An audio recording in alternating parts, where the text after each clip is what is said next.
As those of you who join us on a weekly basis know, we do like to have a startup story where we feature a local startup doing amazing things here in Rhode Island. And this week we have Project Pasta and with Chef Jamie Freda. And Chef Jamie is going to be interviewed by Hope and Maine's own Ali Montagnon. And Ali, if you want to take it away. I am Ali Montagnon, and I am coming to you live from Hope and Maine's demonstration kitchen. If you don't know what we do, we're a nonprofit food business incubator.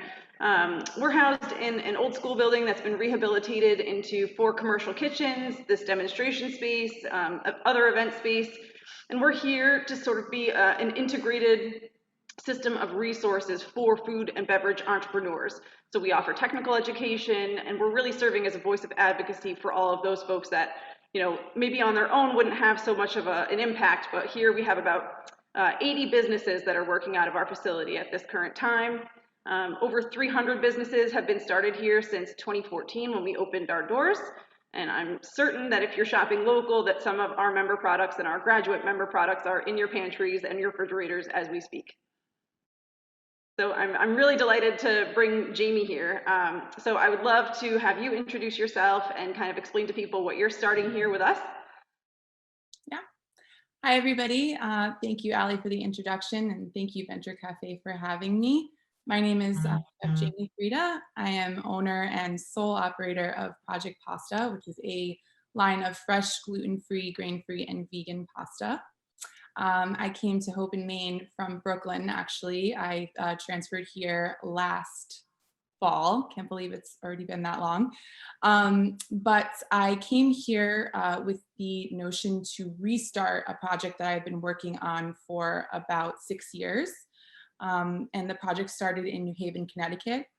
And when I came to Rhode Island, I was really excited because I'd heard wonderful things about Hope in Maine.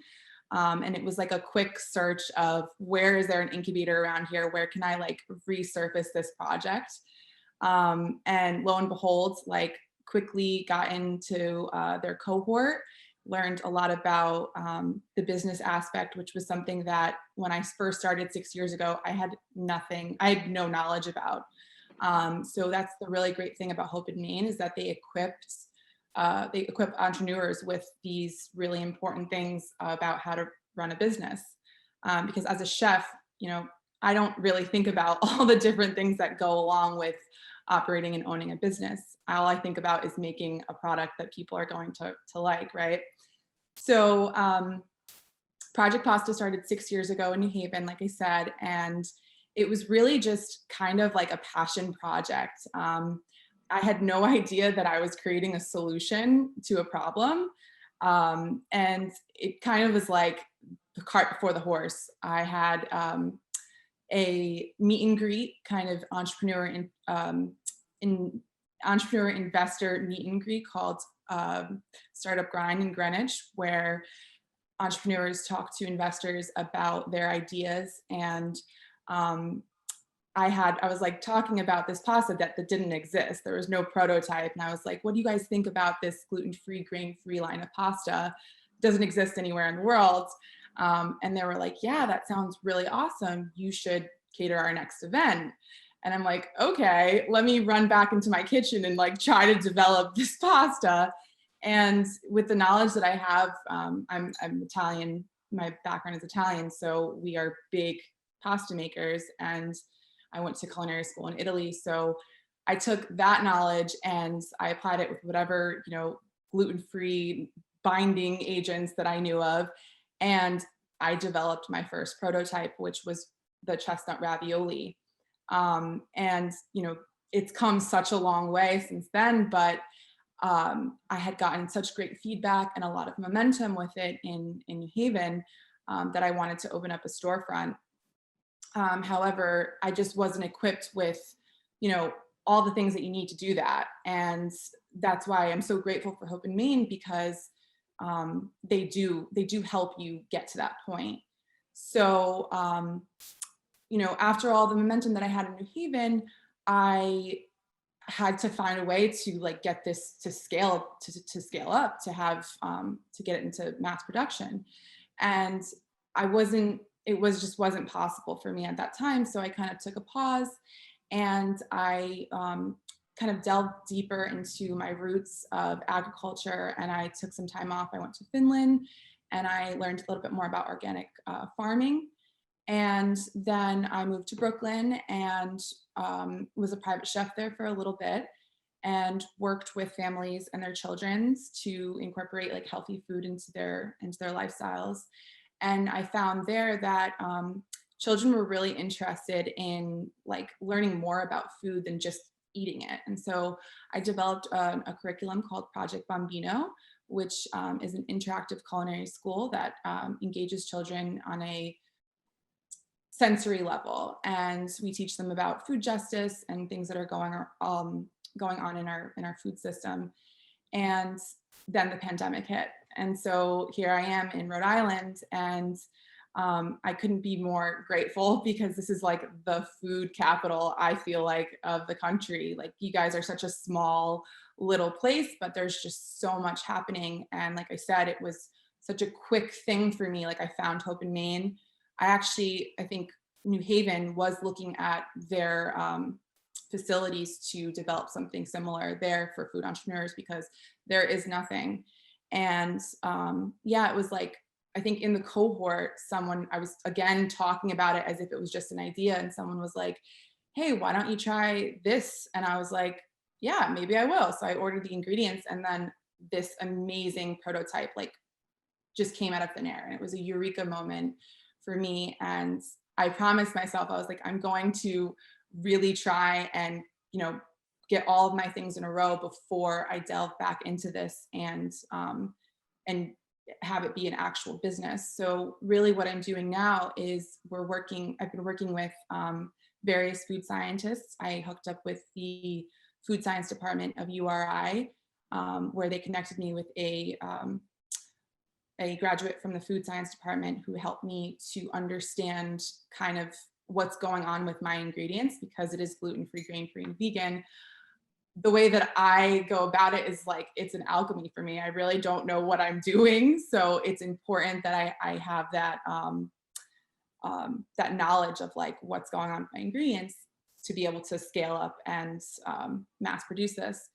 So we worked together for a little bit, and in the meantime, I've just really been engaging in the community and trying to find all resources that I possibly can to further this project.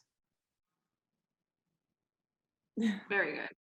So going back to your roots and sort of the origin in pasta, how are you balancing what you're making with sort of this authentic Italian pasta that you were raised on?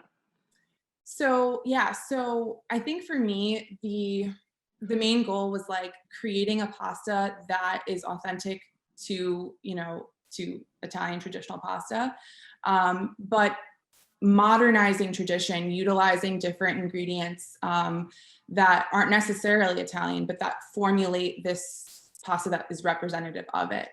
And what I really would like to do is to incorporate local farms, and use, like, even if I can find indigenous things that grow in Rhode Island, to kind of like preserve that tradition aspect of it.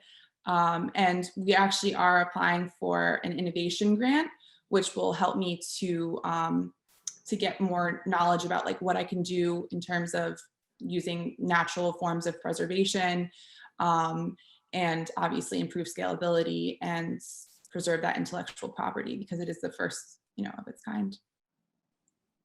So that's great too. And on that note, so where are we at right now? Are people able to buy your pasta? Are you still developing recipes? What do you need from, the consumer audience? Yeah, so what would be great from the consumer audience would be just to give me more feedback on the line of pasta that I'm creating. We are going to be in farmers markets around the East Bay area. So we'll be obviously at Hope in Maine, and we'll be at Mount Hope, and we will be at Tiverton. So if you come find me and buy some product and give me some feedback, that would be great. And also like in my product, this is a project, and it always really has been. It's so true to its name. So as I further develop, I would love to, incorporate, like me and you were talking about, Allie, like using SUG codes and having people kind of interact with me virtually, because obviously we're in the middle of a pandemic and it's hard to like really connect with people, although, we're finding our ways. So things like that where, I just get feedback from other people. That's really where I am. And the main goal for me too is to really make a sound product. Like I'm not about it in it. I'm not in it for the money. I'm really in it for the innovation factor. And also because I would love to share the message of, we need to change the way we think about food, and we need to help support agriculture, sustainable agriculture practices to, have a better world. Agreed. It's all connected. All connected. So on that note, I do want to mention that Hope and Main's Farmers Market, it's a unique market model. It's a part of a larger event we call What's Local Wednesdays, and that's going to happen June 16th through October 13th at 4 to 7 p.m. here at our facility in Warren. And so it's a very interactive market. It's one of the things that Hope and Main really encourages is sort of the product development through customer feedback. And so Jamie, along with some of our other makers, will be having QR codes at their market stalls, asking directly for customer feedback, because that's going to help them change their labels, change their costs, change their portion sizes. Sometimes even just the instructions on the label need to be adjusted. So we really are keen on people engaging in that process here. So I'm just throwing that out there because I think it's really interesting that you're launching in time for this summer, and we're kind of ramping you up here. So so you're still developing packaging, you're still developing your labeling. Yes.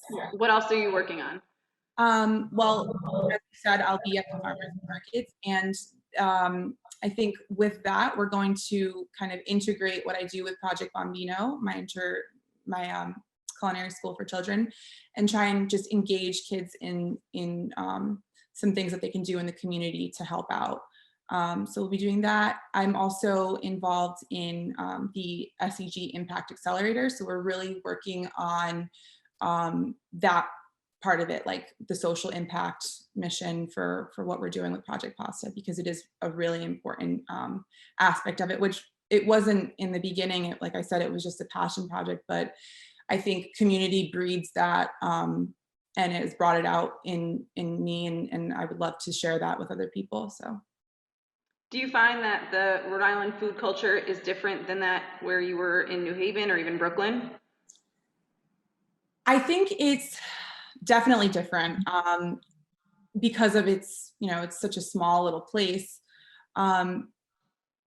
It's wonderful. Like I don't know what I would do with it's funny because every place that I've been to, many places, but there's just such a tight knit community here. And every place has its own community, but I don't know, you guys are awesome. I don't know. Yeah, just like you guys are open 24/7, especially Hope and Main. Like I really want to plug you guys because any question I have, especially you and Lisa and Luca and Waterman, all of you guys, if it's equipment, if it's packaging questions, whatever I need, you guys are really there, and just you want us to graduate, you want us to move forward. And I think that is something, just that little part of the community. I still have yet to meet everybody, but just you guys, it's huge. I can't thank you enough. Oh, well, that's very kind of you to say. I'm sorry that you couldn't join us last night. We did have a member mixer outdoors. It was very rainy, but there was still a few of us out there having some pizza and beer, so that was nice. Relentless, you guys are. I mean, why not? We just try. Yeah. So now people know where they're going to be looking for you. How can they find you online or in the neighborhood, or if you're participating in any other events right now? Yeah, so you can find me online at cheffreda.com. There's not much going on for me virtually, but follow my Instagram page. That would be really helpful. You'll get some updates about what we're doing. Other than that, I would just say come find me at farmers markets and say hi. And what should people be thinking about as far as like bringing this pasta to, you know, maybe their own homes and their own menus? Is this really a pasta for, is it coming in packages for full families? Is it coming in single servings? Like, how are you going to be serving this up? Yeah, so right now we're doing just single serving 8-ounce packages as well as a pound. And because the pasta is so versatile and also it's very quick to make, it's like a 30-second boom in the water, like it's done. You need to boil the water and then you just pop it in and it's done. I really want people to share with me what they're making, because you can do so many things with it. You can, eat it cold as a cold noodle, or you can do, your traditional Italian sauce kind of thing. But that's something that I really want people to do. And especially like kids, I think, because it's such an easy thing to make, that they can get creative with it and enjoy the process of cooking. That's something that I really want to share with people as well. And I think it's really cool that, with so many food allergies and sensitivities just surging in the last, couple of decades, especially, it's nice that, families can enjoy these meals together. It doesn't have to be like, oh, and the other pasta on the side of the table that's not a part of the main dish. I think that's really nice. Exactly. All right. Thank you. Thank you so much, Allie and Jamie. We do have to move on, but I am like so excited and I can't wait to check you out on Wednesdays at the Hope and Main Farmers Market. Thank you so much. Come see us.